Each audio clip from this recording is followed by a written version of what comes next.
अल्हम्दुलिल्लाहिल्लज़ी हदाना लिहाज़ा वमा कुन्ना लिनहतदिया लौला अन हदानल्लाह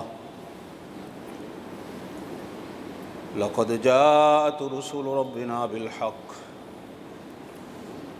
वनूदू अन तिलकुमुल जन्नह उरिस्तुमूहा बिमा कुन्तुम तअमलून। अशहदु अन ला इलाहा इल्लल्लाहु वहदहु ला शरीक लह वअशहदु अन्न सय्यदना व सनदना व नबियना व शफ़ीअना मुहम्मदन अब्दुहु व रसूलुहु सल्लल्लाहु अलैहि व अला आलिहि व अस्हाबिहि व बारक व सल्लम तस्लीमन कसीरन कसीरा। अम्मा बअदु अऊज़ु बिल्लाहि मिनश शैतानिर रजीम बिस्मिल्लाहिर रहमानिर रहीम। वइज़ा क़ुल्तुम फ़अदिलू वलौ कान ज़ा क़ुर्बा व बिअहदिल्लाहि औफ़ू ज़ालिकुम वस्साकुम बिही लअल्लकुम तज़क्करून। सदक़ल्लाहुल अलियुल अज़ीम व बल्लगना रसूलुहुन नबियुल करीमुल उम्मियुल अमीन व नहनु अला ज़ालिका लमिनश शाहिदीन वश्शाकिरीन वल्हम्दुलिल्लाहि रब्बिल आलमीन। अल्लाहुम्मा सल्लि अला मुहम्मदिन व अला आलि मुहम्मदिन कमा सल्लैता अला इब्राहीम व अला आलि इब्राहीम इन्नका हमीदुम मजीद।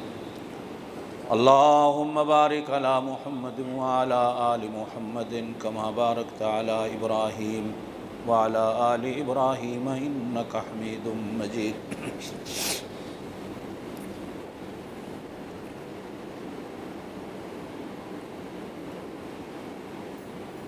जब भी बोलो इंसाफ से बोलो,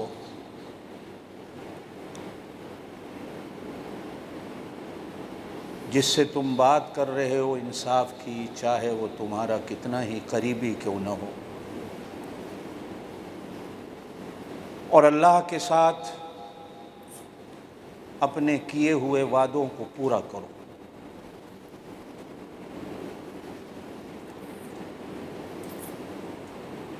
इसमें तुम्हारे लिए नसीहतें हैं अगर तुम नसीहत लेने वाले हो। फिर दोस्तों,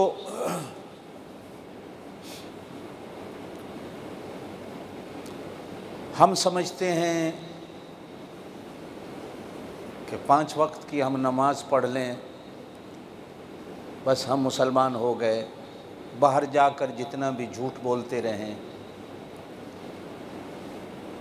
दुकान पे खड़े होकर जितना भी गलत सौदा बेचते रहें, अदालतों में जाकर कितनी ही झूठी कस्में क्यों ना खाते रहें, गालियां ही किसी को क्यों ना देते रहें, शरीयत का मजाक ही क्यों ना उड़ाते रहें,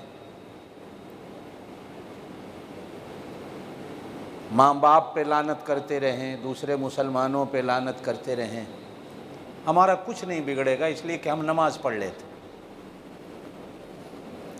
हम रोज़ा रख लेते हैं, हज कर लेते हैं, ज़कात दे देते हैं, अल्लाह अल्लाह खैर सब।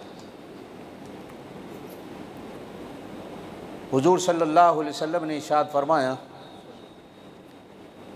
उसमें ईमान ही नहीं जिसने झूठ बोला, जिसने दूसरे पे लानत की वो अपने ईमान की फिक्र करे, जिसने दूसरे को गाली दी वो अपनी नमाज अपने ईमान की फिक्र करे, जिसने झूठी कसम खाई, झूठी गवाही दी। कुरान में एक जगह फरमाया गया कि जिसने झूठी गवाही दी ये शिर्क के बराबर गुनाह है, और आप जानते हैं कि सबसे बड़ा गुनाह शिर्क है।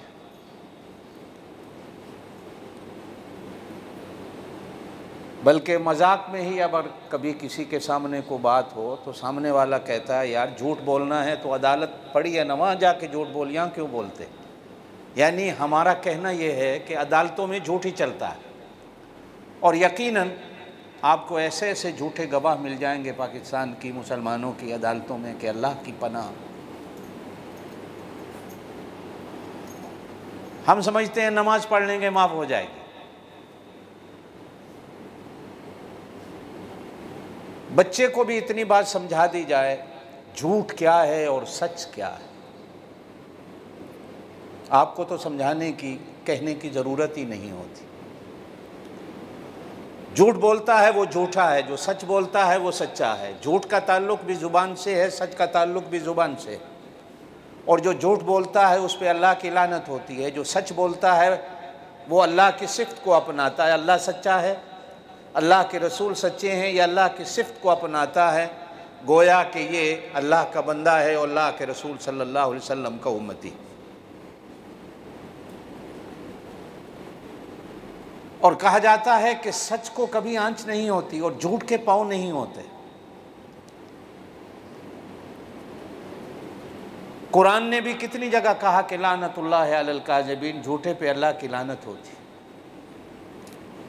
और मैंने गुज़श्ता जुमा भी बात की थी कि हुजूर सल्लल्लाहु अलैहि वसल्लम ने फरमाया कि मुसलमान तो झूठ बोलता ही नहीं।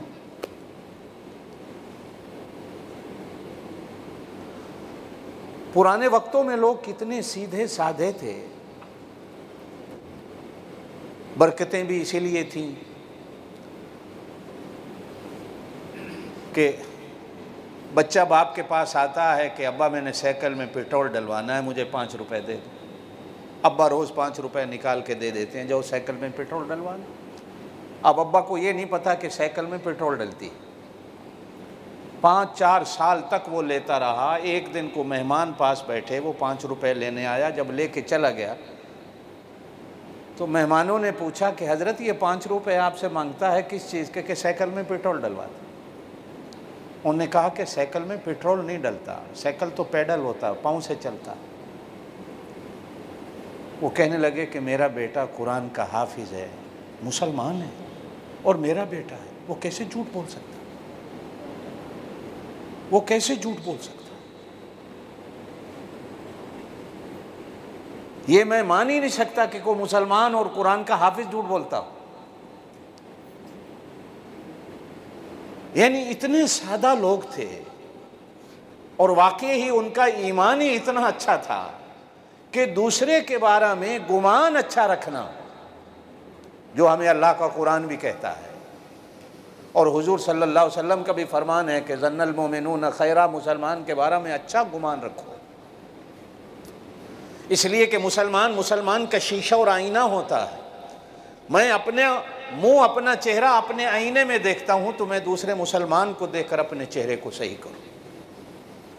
मुसलमान का आईना है। वो मुसलमान ही नहीं, हुजूर सल्लल्लाहु अलैहि वसल्लम ने फरमाया, जिसके अंदर दूसरे की खैर खाई नहीं। वो मुसलमान ही नहीं जो दूसरे मुसलमान को अच्छा नहीं समझता। वो मुसलमान ही नहीं जो दूसरे मुसलमान का बुरा सोचता है। आप सारे जानते हैं कि बंदा एतिकाफ में बैठा हुआ हो, वो जनाजे के लिए नहीं उठ सकता। हज़रत अब्दुल्लाह इब्न अब्बास एतिकाफ में बैठे हुए थे, एक आदमी आया कि फ़लाने आदमी ने मेरे पैसे खा लिए हैं, चलो मुझे पैसे लेके दो। जूती पहनी मस्जिद से निकल गया। किसी ने कहा हज़रत आप तो एतिकाफ में हो। कहा कि एतिकाफ नफली इबादत है, दूसरे मुसलमान के काम आना वाजिब है। अब एक वाजिब काम आ गया, उसके लिए जो है मैं उसे छोड़ दूं और नफली एतिकाफ में बैठ रहा हूँ, उठे और जाए उस बंदे का काम कर दिया। यानी उन लोगों के यहाँ दूसरे मुसलमान का फ़ायदा, दूसरे मुसलमान की खैर खाही। जनाब अबू सुफियान रज़ी अल्लाह ताला नबी मुसलमान नहीं हुए थे, काफिर थे, खुद फरमाते कि शहनशाह हबशा के दरबार में जब मुसलमान पहली हिजरत करके मक्के से हबशा की तरफ गए, इस्लाम में 2 हिजरतें हुई हैं। एक हिजरत हबशे की है, उसके बाद मदीने की हिजरत हुई। पहली हिजरत तंग आकर मुसलमानों ने मक्का छोड़ा और हबशा चले गए। हबशे का शहनशाह ईसाई था, जिसको नज्जाशी कहा जाता है। और अल्लाह की शान है, फिर वो मुसलमान भी हुआ और उसकी नमाज जनाजा भी हुजूर सल्लल्लाहु अलैहि वसल्लम ने खुद पढ़ी।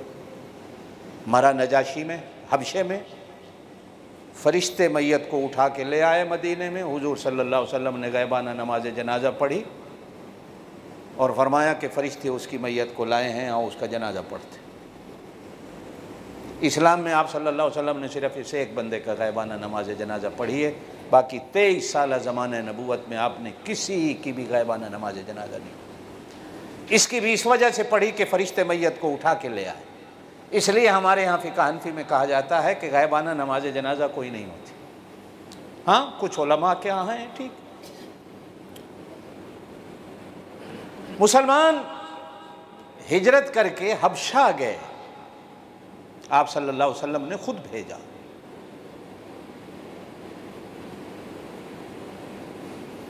हज़रत अली के बड़े भाई थे हज़रत जाफ़र तैयार,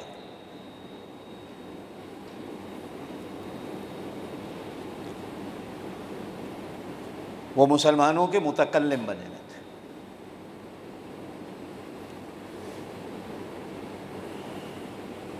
पीछे से अबू जहल ने भी अपना एक गिरोह मक्के से हबशे की तरफ भेजा कि कहीं वो मुसलमान हबशे के शहनशाह को भी मुसलमान न कर बैठे, जाओ उसके दरबार में जाकर मुसलमानों की बुराइयां और बदखुइयां बयान करो कि मुसलमान तो इतने गंदे होते हैं। सुना चाहिए ये लोग सरदार थे, बड़े नवाब थे। नजाशी को जब खबर मिली तो उसने इनके काफिले को पहले बुला लिया कि तुम आ जाओ। तो काफरों के गिरोह के मुतकल्लिम जनाब अबू सुफियान बने। ये कुफर का ज़माना, और अपने कुफर के ज़माना में इससे बड़ा नबी का दुश्मन कोई नहीं था।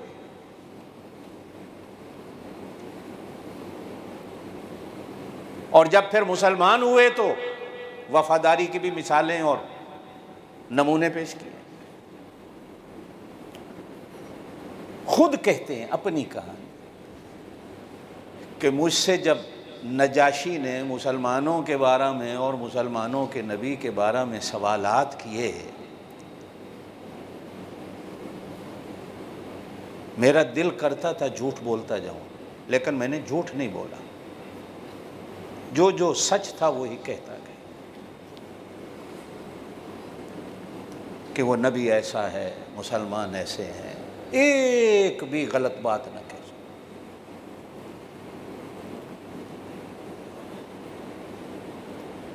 जब दरबार से निकले तो साथियों ने कहा कि सरदार क्या हो गया था, यहां तो हम आए थे मुसलमानों की बुराइयां बयान करने, उनकी बदखुइयां बयान करने के लिए, और तुमने आकर यहां सच सच कह दिया। जो उसने एक बात कही बस वही मैं आपसे कहना चाहता हूं। अपने साथियों से कहने लगा, दिल मेरा भी कर रहा था मैं झूठ बोलूं, लेकिन सच पूछते हो तो एक तरफ दिल ने कहा कि मक्के का सरदार होकर तेरे मरने के बाद लोग कहेंगे वहाँ झूठ बोलता रहा, सच बोल ताकि मरने के बाद मुझे कोई झूठा ना कहे। काफिर थे और झूठ बोलने से अपने आप को इतना बचाते थे।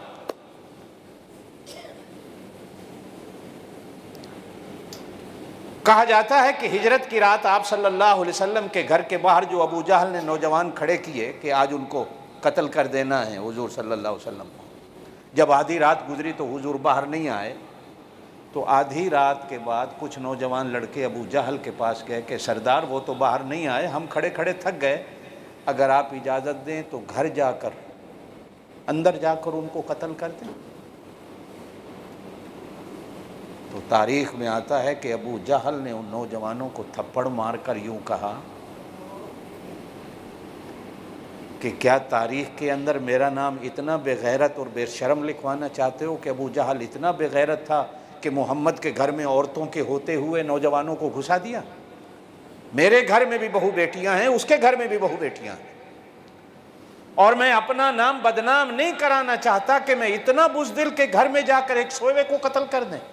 खबरदार आइंदा मेरे सामने बात न करना, जब वो बाहर आएंगे तो लड़ाई होगी। काफिर था। आज हम मुसलमान क्या करते हैं वो आपके भी सामने है, मेरे भी सामने। काफिर होकर। एक और तारीख के अंदर वाक़या आता है कि एक आदमी मक्के में आया, उसने अबू जहल से पैसे लेने थे, बड़ा अरसा गुजर गया, अबू जहल उसके पैसे नहीं देते। सरदार आदमी था, तो सरदार तो जिसके खा जाए, कौन सरदार वापस करता है? कानून भी होता है तो गरीब के लिए होता है, बड़ों के लिए तो कानून ही कोई नहीं होता। खा गए। और ये तो खाते हैं, बड़े लोग तो डिकार ही नहीं मारते, बल्कि कई दफा उसने कहा जा निकल जा, कोई नहीं मैंने देने, आइंदा मेरे से मक्के में पैसे मांगने भी नहीं आए। एक दिन वो कहीं जरूरतमंद आ ही गया बेचारा मजबूर होकर, तो सरदारान कुरैश काबे में बैठे हुए थे और एक तरफ हुजूर सल्लल्लाहु अलैहि वसल्लम नमाज पढ़ रहे थे। तो उसने सरदारान कुरैश के सामने आकर हकीकत रखी कि तुम्हारा सरदार इतना नालायक आदमी है कि मेरे गरीब के पैसे खा गया, मेरी सिफारिश करो। मैंने आज तक किसी की सिफारिश नहीं चाहिए, खुद मांगने आता था, लेकिन वो इनकारी हो गया, आज तुम मेरी सिफारिश करो कि मेरे पैसे दे। उन्होंने कहा कि भाई वो हमारा सरदार है, हम तो सिफारिश नहीं कर सकते। मजाक उड़ाने के लिए कहा, वो देख रहा वो बंदा जो नमाज पढ़ रहा, उसको जाकर कहो तुम्हारी सिफारिश करे।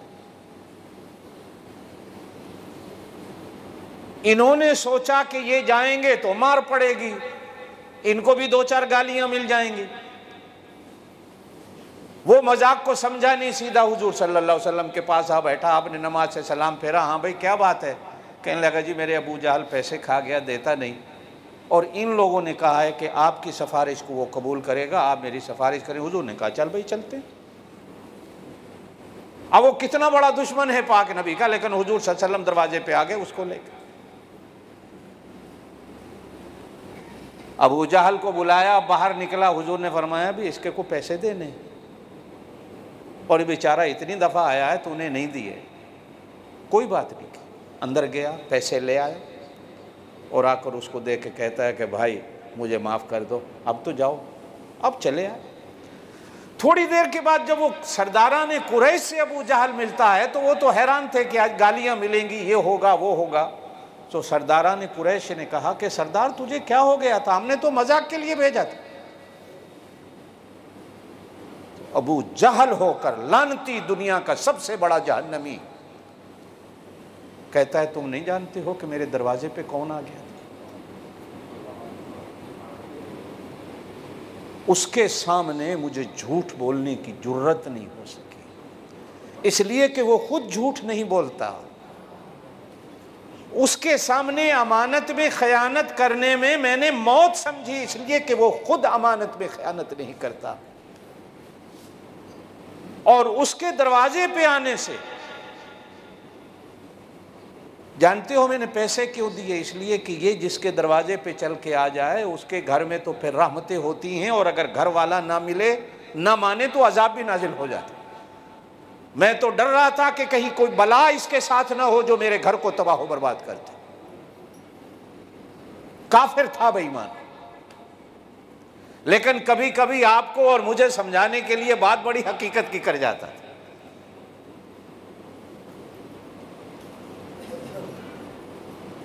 काबा बनाया उसने, पुराने काबे की तामीर को गिराकर नया बनाया अबू जहल। और जिसने तारीख़ इस्लाम पढ़ी है उसने पढ़ा होगा, हुजूर सल्लल्लाहु अलैहि वसल्लम की उम्र 25 साल की थी,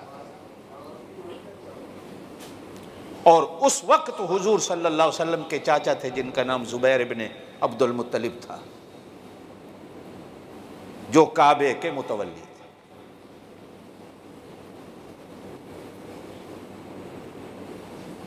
तो सोचा गया कि काबे को नया बनाना है, चंदा करो। अब अबू जहल खड़ा हुआ चंदा करने के लिए, तो तारीख ये बात कहती है कि खड़ा होकर एक ही बात कहता था कि हलाल का पैसा देना हमने अल्लाह का घर बनाना है, हराम का पैसा न देना कि हमने अल्लाह के घर पे हराम का पैसा नहीं लगा। सच का पैसा देना इसलिए कि हमने अल्लाह का घर बनाना है, झूठ का पैसा कभी ना देना कि झूठ का पैसा अल्लाह के घर पे नहीं लगता। कारोबार और तिजारत वाला पैसा अल्लाह के घर पे देना, सूद वाला पैसा अल्लाह के घर पे बनाने पे नहीं देना। ये सूरह तौबा के अंदर भी है।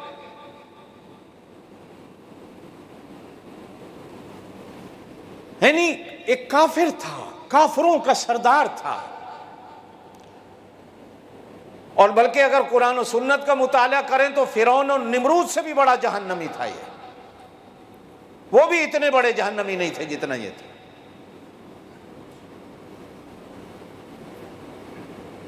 लेकिन ये अल्फाज उनके आज भी तारीख के अंदर मौजूद है। इस्लाम ने जितनी झूठ से नफरत की है, तवज्जो से मेरी बात सुनिएगा, इतनी शराब से भी नफरत नहीं की।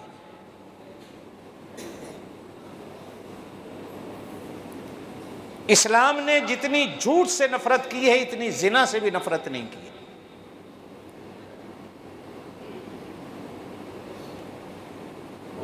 और कहीं कहीं तो यूं भी मिल जाता है कि इस्लाम ने सूद से इतनी नफरत नहीं की जितनी झूठ से नफरत की।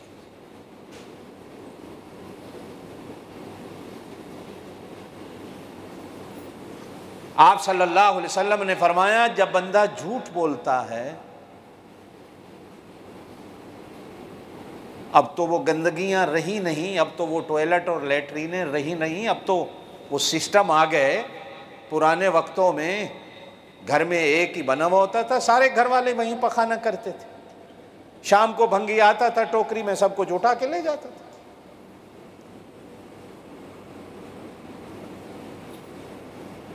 और जहां सराय थी, होटल थे, मस्जिदें थी, मदरसे थे, इतना इतना गंदगी का ढेर होता था कि आदमी आधे मील तक चलता था तो उसे नाक पे हाथ रखना पड़ जाता था। बल्कि यहां कभी कभी रेलवे लाइन से, कभी आपको भी वास्ता पड़ा हो, सुअर की भड़ी हुई रात को ट्रेन गुजर जाए तो सुबह तक बदबू आती रहती। वहां खड़े होने वाले बंदे को भी नाक पे हाथ रखना पड़ जाता। इस्लाम ने कहा कि जितनी बदबू झूठ में है, इतनी बदबू इन चीजों में भी नहीं। यह खुद हुजूर सल्लल्लाहु अलैहि वसल्लम का फरमान है कि जब आदमी झूठ जबान से निकालता है तो अल्लाह के फरिश्ते दूर भाग जाते हैं, जहां तक उसकी बदबू जाती है। अल्लाह के फरिश्ते इतनी दूर भाग जाते हैं। मालूम होता है कि झूठ एक बदबू का तूफान है।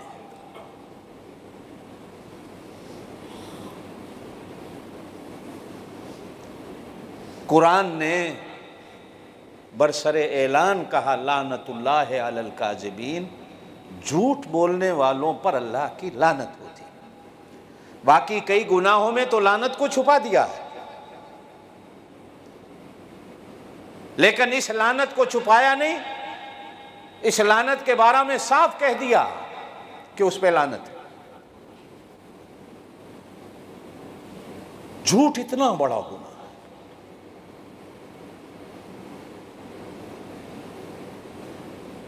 और मेरे दोस्तों, आप सल्लल्लाहु अलैहि वसल्लम ने फरमाया, मुसलमान झूठ नहीं बोलते। मुसलमान झूठा हो ही नहीं सकता।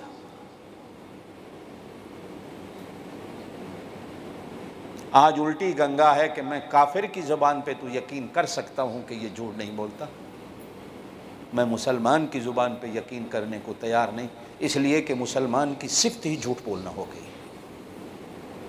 जिसकी सिफ्त थी कि इसने कभी झूठ नहीं बोला। एक सहाबी गुजरे हैं, हज़रत हुज़ैफ़ा बिन यमान,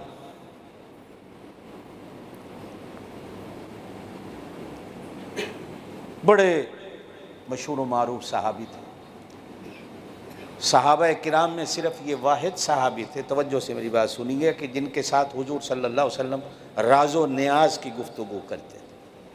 क़यामत तक आने वाले जितने हालात थे, आप सल्लल्लाहु अलैहि वसल्लम इनको सुनाया करते।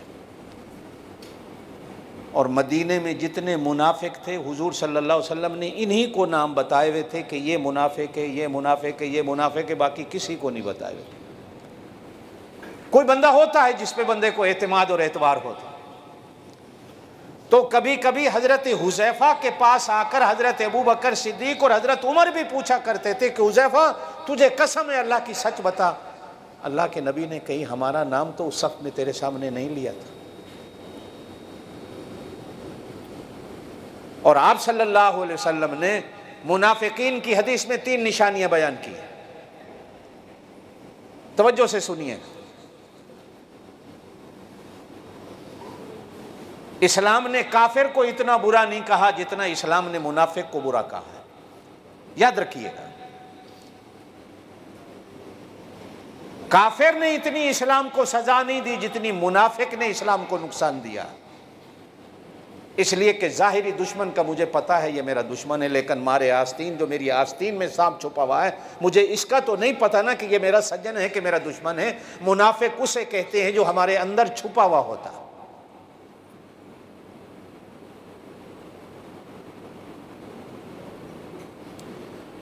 कुरान पाक जब शुरू होता है पहला सिपारा, अल्लज़ीना युमिनूना बिलग़ैब, ईमान वालों की निशानियां आ गई। इन्नल्लज़ीना कफ़रू सवाउन अलैहिम अअन्ज़रतहुम से काफिर शुरू हो गए। बस 2 आयतें हैं काफिरों के लिए। आगे वमिनन्नासि मन यक़ूलु आमन्ना बिल्लाह, मुनाफिकीन शुरू हो जाते। ओ फिर इनका बयान चलता रहता।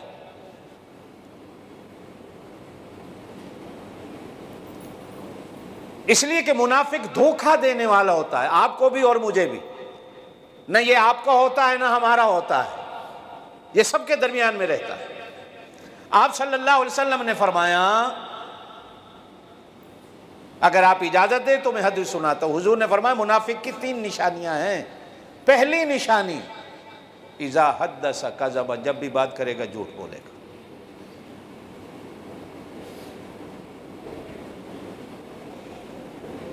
जब बात करेगा झूठ बोलेगा।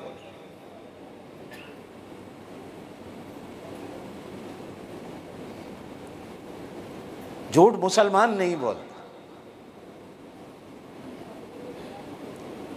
मुसलमान की तालीम ही नहीं। हां, कहीं जाकर कहा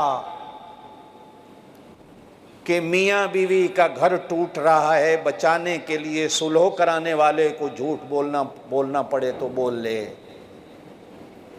अपनी जान, जब किसी ने यहां बंदूक रख दी, गोली मारता हूं कलमे से इनकार कर, एक अलग चीज है वो शहीद हो जाए, लेकिन अगर वो कह दे ठीक है, तो शरीयत ने कहा जान बचाने के लिए अगर बोल लेता है तो वो झूठ नहीं कहलाएगा। एक हद होती है। हजरत हुज़ैफा के अब्बा का नाम था यमान। ये दोनों बाप बेटे मक्के से चले मदीने आने के लिए, और ये सोच कर चले कि जाकर मदीने में ईमान कबूल करते, इस्लाम ले आते। चोरी छपे निकले, रास्ते में जंगे बदर के लिए अबू जहल के साथ टकराव हो गया। उसने पकड़ लिया, उसने कहा कहां जा रहे हो? झूठ नहीं बोला, दोनों ने कहा मदीने जा रहे। क्यों जा रहे हो? मुसलमान होने जा रहे। अबू जहल ने अपने से कहा दोस्तों से, पकड़ो और फांसी पे लटकाओ, मुसलमान होने जा रहे हैं हमसे पूछे बगैर। और ये अभी चले गए, इनको छोड़ दिया तो ये जाकर हमारी खबर दे देंगे कि हम तो फौज लेकर आ रहे हैं। लेकिन चूंकि खानदानी एक वजाहत थी, बाद में डर भी पैदा हो गया कि इनका खानदान अगर उठ पड़ा हमारे खिलाफ तो फिर क्या होगा, चलो छोड़ दो, अब मदीने जाने देते हैं, लेकिन बैठकर हमारे साथ एक वादा करो, लिखो, हमारी खबर नहीं दोगे। भाई नहीं देंगे। कहा उनकी फौज में भी शरीक और रकम से लड़ना नहीं होगा। कहा जी ठीक है, सारी बातें लिख देते, इसलिए कि अभी तक तो मुसलमान ही नहीं हुए थे।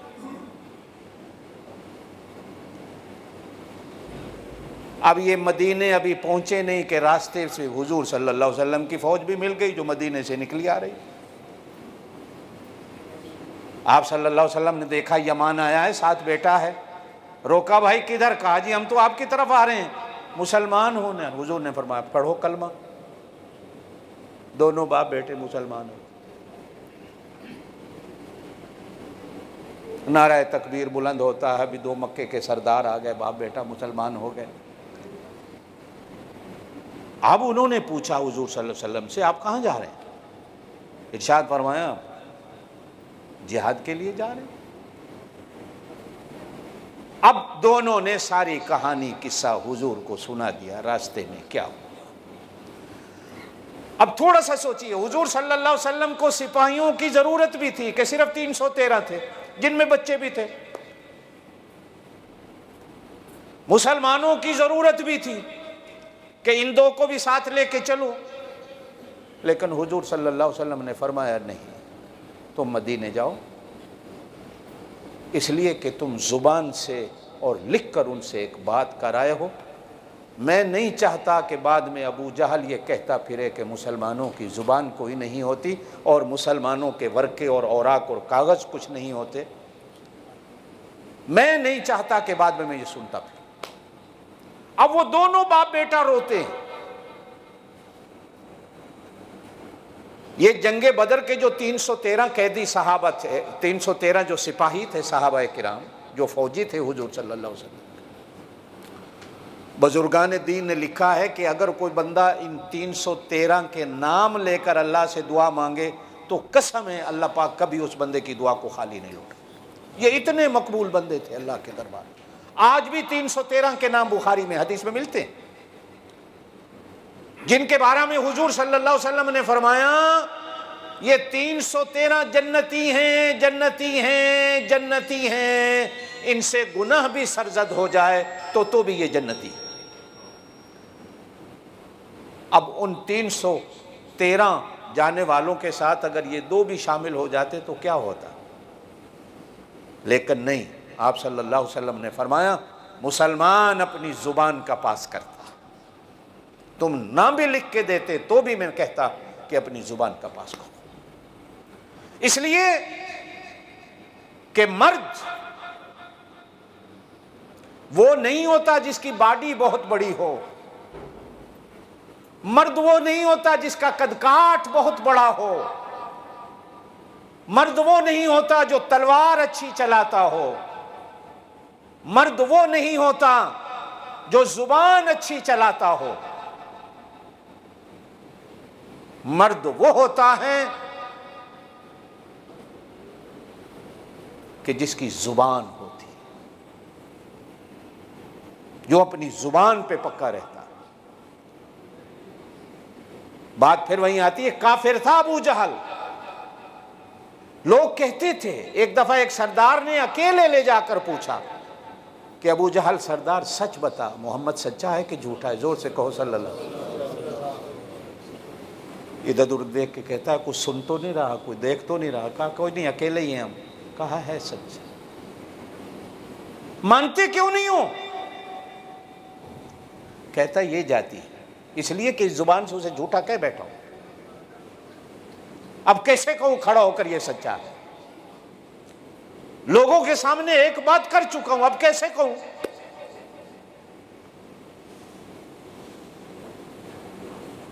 आज तो भाई आम से आम रहा मौलवी भी, आपको हैरान होता हूं, हजरत शेखुल इस्लाम कुरान उठाकर भी कह देते हैं। वो बंदे हमारे नहीं थे, किसी और के थे, कुरान भी उठा जाता। एक दिन एक झूठ, दूसरे दिन दूसरा झूठ, तीसरे दिन तीसरा झूठ। झूठ मुसलमान का शियार नहीं। झूठ जिस जुबान पे ला इलाहा इल्लल्लाह मुहम्मदुर रसूलुल्लाह आ जाए, उस जुबान से झूठ को निकालना ये बड़ी अजीब बात है। मैंने पहले कहा कि पुराने वक्तों में लोग हैरान, मुसलमान हो कि झूठ बोल रहा है। आज मैं कहता हूं कि मैं दुकान पे खड़ा होकर झूठ ना बोलूं तो मेरी दुकान नहीं चलती। मैं कारोबार में झूठ न बोलूं तो कारोबार नहीं चलता। आलिम कहता है जब तक मिंबर पे खड़े होकर झूठ न बोलूं तो बात नहीं बनती। सूरह रूम 21वें सिपारे में आती, 8वां रुकू उसका शुरू होता है, इरशाद खुदाबंदी है। तवज्जो चाहता हूं आपको। ज़हरल फसादु फिल बर्रि वल बहर,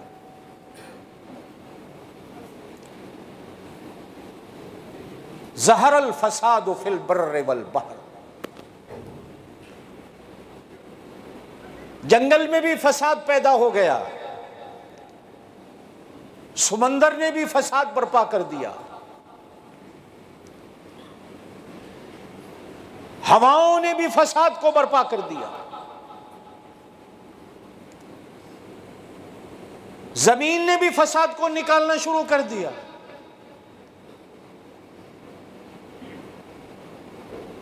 आज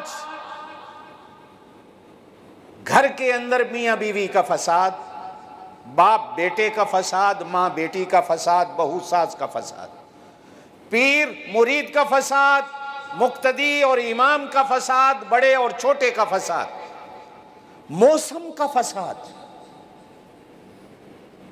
ये कहां से आता है? बस यही समझना है। कुरान कहता है ज़हरल फसादु फिल बर्रि वल बहर बिमा कसबत अयदिन नास। ये जो कुरान के अल्फाज हैं वो आपके और मेरे लिए हैं कि जो कुछ इंसान अपने हाथों से कमाता है ना, वो उसकी कमाई फसाद बर्पा करती है। दूसरी जगह सूरह शूरा 25 सिपारे में अल्लाह फरमाते हैं वमा असाबकुम मिन मुसीबतिन, तुम्हारे ऊपर कोई ऐसी मुसीबत नहीं आती, फबिमा कसबत अयदीकुम, उस मुसीबत को तुम खुद बुलाते, वो तुम्हारे हाथों की कमाई होती। लियुज़ीक़हुम बाज़ल्लज़ी अमिलू लअल्लहुम यरजिऊन। ये हम दरियाओं से पानी क्यों निकालते हैं, समंदर में सुनामी को क्यों पैदा करते हैं, ज़लज़ले क्यों आते हैं, तूफान क्यों आते हैं, लड़ाइयाँ झगड़े क्यों होते हैं, बीमा कसबत अयदी, ये तुम्हारे हाथों की कमाइयां हैं, ये तुम खुद मांगते हो।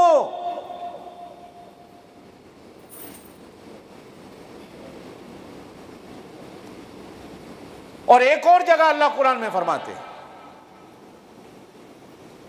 हम किसी पर जुल्म नहीं करते, खबरदार हमारी तकदीर और कुदरत को कभी जालिम न कहना।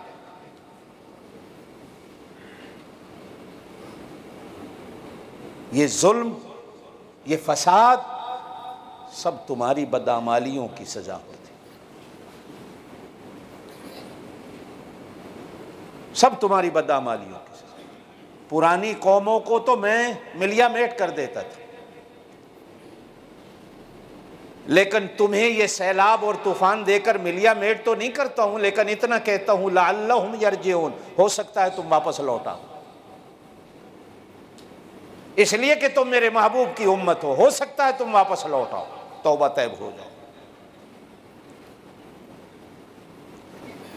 आज एक मुसीबत से हमारी जान नहीं छूटती, दूसरी मुसीबत आ जाती है, उस दूसरी मुसीबत से जान नहीं छूटती, तीसरी मुसीबत आ जाती है, तीसरी से जान नहीं छूटती होती, चौथी तैयार खड़ी भी होती है। सुबह एक मुसीबत होती है, शाम को दूसरी मुसीबत होती है। मैं कहता हूं मैं नमाज भी पढ़ता हूं, फिर भी मुसीबत। अल्लाह पाक ने अगले दिन नमाज पढ़ने वालों के ऊपर मस्जिद की छत गिराकर सबको मौत दे दी। बेशक जाहिरन हम कहें कि वो मस्जिद में मरे, नमाज पढ़ते मरे, शहादत का दर्जा पा गए, लेकिन कुरान की इन आयात पे अगर गौर करते हैं तो ये बलाएं, ये मुसीबतें क्यों आती? इन बलाओं और मुसीबतों को हम खुद बुलाते। नाराज नहीं होना, हमने समझा है सिर्फ नमाज पढ़ना दीन है, झूठ बोलेंगे कुछ नहीं होगा, धोखा देंगे कुछ नहीं होगा, फ्रॉड करेंगे कुछ नहीं होगा, झूठी कसम खाएंगे कुछ नहीं होगा, झूठी गवाही देंगे कुछ नहीं होगा, झूठ बोलेंगे कुछ नहीं होगा, गालियां देंगे कुछ नहीं होगा, लान तान करेंगे कुछ नहीं होगा, दूसरों को काफिर कहते फिरेंगे कुछ नहीं होगा, दूसरों के हक खाते फिरेंगे कुछ नहीं होगा। नहीं मेरे दोस्तों,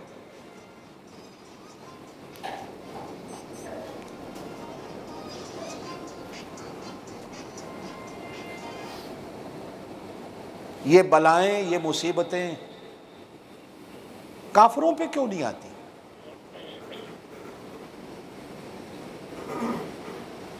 कहीं कहीं नजर आता है कि हमारे काम उन लोगों ने ले लिए। मैंने पहले कहा कि आज काफिर की बात पर मैं यकीन कर लूंगा, ये सच बोल रहा है, मुसलमान की बात पर यकीन नहीं आए, इसलिए कि हमने अपना वतीरा बना रखा है, आदत बना रखी है। ला इलाहा इल्लल्लाह जब मैं पढ़ता हूं तो यूं मैं अल्लाह के साथ कसम खाता हूं, मैं तेरी मानूंगा। मुहम्मदुर रसूलुल्लाह जब मैं कलमा पढ़ता हूं तो मैं कसम खाता हूं अल्लाह के रसूल की सुन्नत पे चलूंगा। नमाज में खड़ा होता हूं, इय्याका नअबुदु में कसम खाता हूं अल्लाह मैं तेरी बंदगी करूंगा। व इय्याका नस्तईन में कसम खाता हूं अल्लाह मैं तुझसे मदद मांगूंगा। नमाज की हर रकात में खड़े होकर मैं अल्लाह के साथ वादा करता हूं मैं तेरी मानूंगा, तेरे नबी की मानूंगा, झूठ नहीं बोलूंगा, अपने मुकद्दर का जो तूने मुझे दिया खाऊंगा, सच बोलूंगा। रोजाना मैं वादा करता हूं, रोजाना। और हमें बुजुर्गान दीन सिखाते हैं कि कम से कम 100 दफा दिन में कलमा पढ़ा करो। एक तस्बीह आदमी रोजाना कलमे की पढ़े। मैं 100 दफा अल्लाह के साथ वादा करता हूं। बुजुर्गान दीन कहते हैं कि 100 दफा इस्तग़फ़ार कहा करो, 100 दफा कम से कम हुजूर सल्लल्लाहु अलैहि वसल्लम पर रोजाना दरूद पढ़ा करो। ये सारे वादे वईद हैं, ये इक़ौल व इकरार हैं। मैं अल्लाह से इकरार करता हूँ नमाज में खड़ा होकर, लेकिन मस्जिद के दरवाजे पे जाकर मैं झूठ बोलता हूँ, बस फिर झूठ बोलना शुरू कर देता हूँ। सारा दिन मेरा झूठ पे गुजरता है।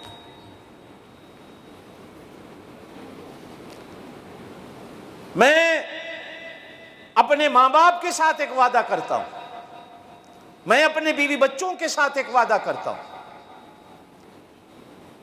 तवज्जो दिलाऊं तो एक बात अर्ज करता हूं, ये निकाहनामा सिर्फ निकाहनामा नहीं होता, ये उस बीवी के साथ और बिरादरी के साथ एक वादा, एक कौल करार होता है। मैं जब अपने बच्चे का नाम कमेटी के दफ्तर में जाके लिखाता हूं, उसका वालिद कौन है, मैं अपना नाम वालिद की जगह देता हूं, दादा कौन है, दादे का नाम, कौम कबीला कौन है लिखवाता हूं। ये मेरा उस बच्चे के साथ एक कौल, एक वादा, एक करार हो जाता है कि मैं तेरा ख्याल रखूंगा।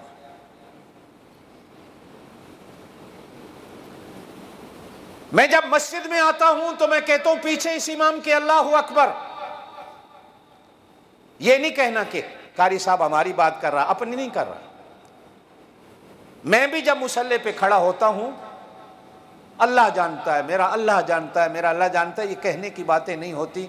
जुमा जब नजदीक आता है तो 2 दिन पहले दिमाग परेशान होता है, इनसे क्या कहना, पर मैं भी अमल करता हूं। मैं इनसे कहता रहूं मैं खुद डाकू हूं, मैं खुद नहीं करता, तो मेरा असर क्या होगा, मेरा मानेगा कौन?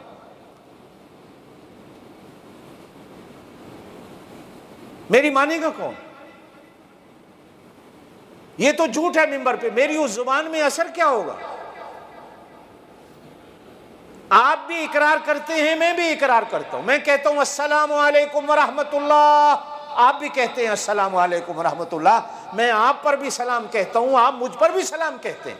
मैं अल्लाह के फरिश्तों पर भी सलाम कहता हूं, आप भी अल्लाह के फरिश्तों पे सलाम कहते हैं। तो मेरे दोस्तों,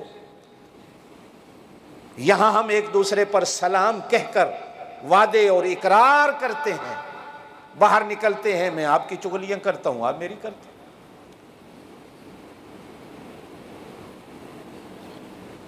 अगली बात सुनिए, जिस मुल्क में हम रहते हैं, मैं बात लंबी नहीं ले जाऊंगा, जब किसी मुल्क का आपको वीज़ा मिलता है ना, तो ये इकरार होता है कि मैं इस मुल्क का भी वफादार बन के रहूँ। ये कौल इकरार होता, वो कुफ्र का मुल्क क्यों ना हो।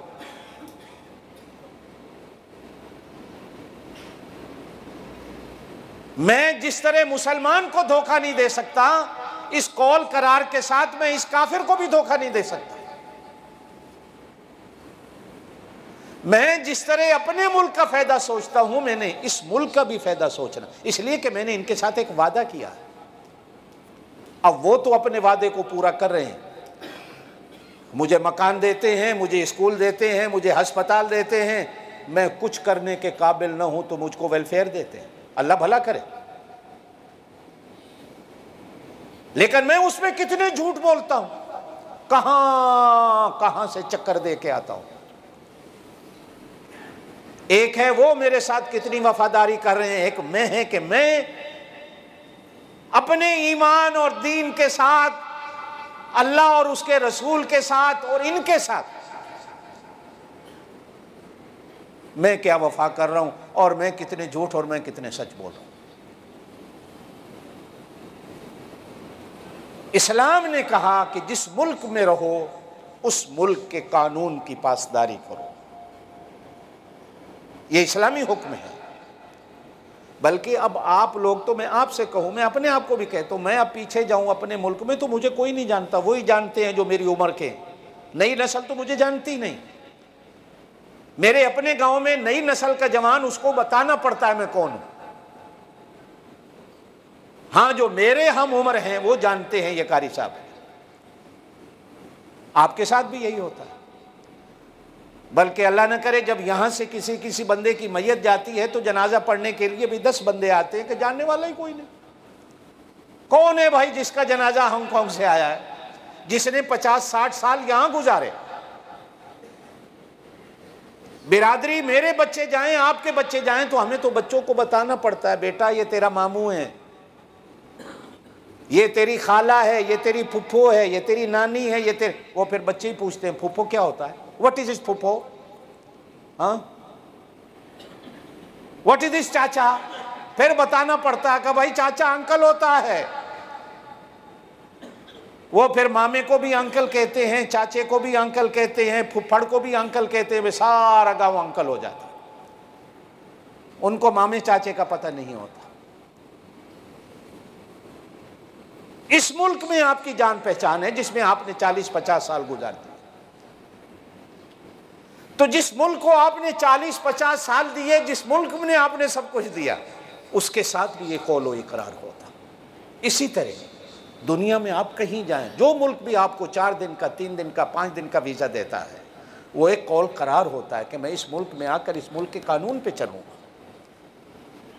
मेरे दोस्तों, मुसलमान वो होता है जो अपनी ज़ुबान पे रहे। मुसलमान ज़ुबान का पक्का होता है। ये तो अब लिखने लिखाने की चीज़ें आ गई। पुराने वक्तों में लोग कहते थे कि मुसलमान की ज़बान होती है, ज़बान से कह दिया हो गया, बात ख़त्म। इरशाद खुदाबंदी है, वह इज़ा कुल, तुम जब भी बात करो फादिलू, तो फिर सच्ची और इंसाफ की करो। बोलो, तोल के बोलो और फिर ठोक के बोलो, इसलिए कि झूठ के पांव नहीं होते और सच को कभी आंच नहीं होती। सच पे खड़े हो जाओ तो खड़े हो जाओ, इसलिए कि तुम्हारा अल्लाह सच्चा है, जोर से कहो बेशक। तुम्हारा नबी सच्चा है, कहो बेशक। तुम्हारा कुरान सच्चा है, कहो बेशक। तुम्हारा दीन और ईमान सच्चा है, कहो बेशक। अल्लाह हमें भी सच्चा बनने की तौफीक दे, अल्लाह हमें सच बोलने की तौफीक दे, सच्चों के साथ अल्लाह हमें ज़िंदगी गुजारने की तौफीक दे। अल्लाह हमारी औलादों को सच्चा कर दे, इसलिए कि हमारा दीन सच्चा है। जब दीन सच्चा है तो हम क्यों झूठे। अल्लाह आपको मुझे अमल की तौफीक दे। सुब्हान रब्बिक रब्बिल इज्जति अम्मा यसिफून व सलामुन अलल मुरसलीन वल्हम्दुलिल्लाहि रब्बिल आलमीन।